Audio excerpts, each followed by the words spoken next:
All right, let's try this again. I don't know how much I have to say about this, but I really want to talk about it because it's really exciting to me. Dude, Zach Lowe is back. The NBA media GOAT. The podcast GOAT. The Podfather. Well, no, the Podfather is Bill Simmons.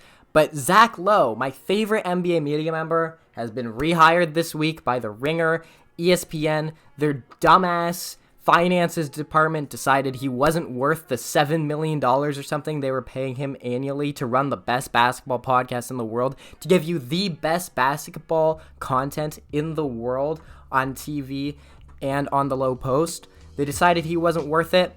The Ringer decides he is, and Zach Lowe is back in the NBA media. Dude, we're just so back. I don't know what else to say. I've been having to listen to the Hoop Collective and other basketball podcasts, which are good, for the last 4 or 5 months, but this is the real shit. If you are a hardcore basketball fan, or if you're just a casual and you want to sort of get into a little bit more nuanced stuff, Zach Lowe has the perfect podcast. And we're going to talk about why he's the best in this video. I don't know how long this one's going to run. Probably just it's probably going to be shorter than usual, but we're just going to yap about this because I love this guy. If you guys like this video, like and subscribe. We're trying to hit 1,000 subscribers at some point. Follow the Twitch and the Discord down below. Let's just get into this one, boys. So, Zach Lowe is back. Why is this awesome? Well, Zach Lowe does two things really well that most NBA media members can only do one of. First of all, he's entertaining. He's very, very entertaining in the same way that Stephen A. or Kendrick Perkins or Brian Windhorst, I would say, is the best example. These guys are seen as entertainers more than they are analysis. Windy does a really good job of sort of making a narrative, constructing narratives about the game, making the moment seem more significant. And he doesn't really focus on analytics and the nuances as much, although he can do that a little bit. Zach Lowe does both, right? You look at a guy like a Kevin Pelton or a Tim Bontemps. These guys know all the analytics, but they're not as entertaining. Zach Lowe is just as entertaining as any of the other entertainers that ESPN for some reason chooses to focus on putting on TV. These guys who clearly don't even watch ball, they will put them front and center. And Zach Lowe is just as entertaining as them, but he understands the nuances of the game, and he watches every team and pays attention to the cadences of every single player. Zach Lowe really gets up for Washington Wizards basketball in April, but he can also give you a constructed and nuanced and interesting, compelling narrative about the best teams in the NBA at the same time. He can do both of those things, and he's funny. He's really, really funny. He puts great little anecdotes into his podcasts, into his analysis, which just are very, very refreshing.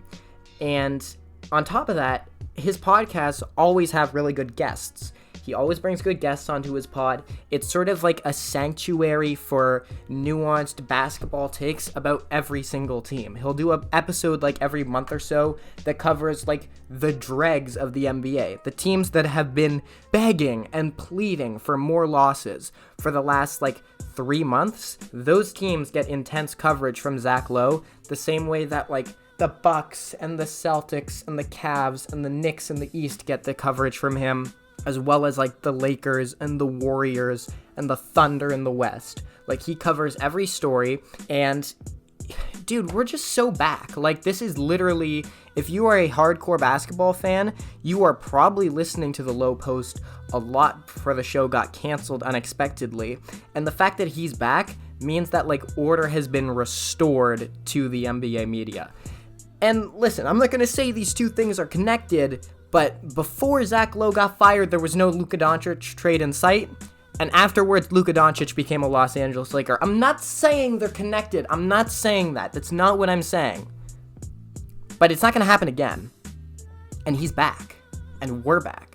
And if you guys also agree that Zach Lowe is the best, I don't know. Like and subscribe. This video was kind of weird. It's really short. I don't know what I'm going to do with it. But, yeah, I guess I'll catch you guys in the next one. Let me know what you guys want to see in my next video.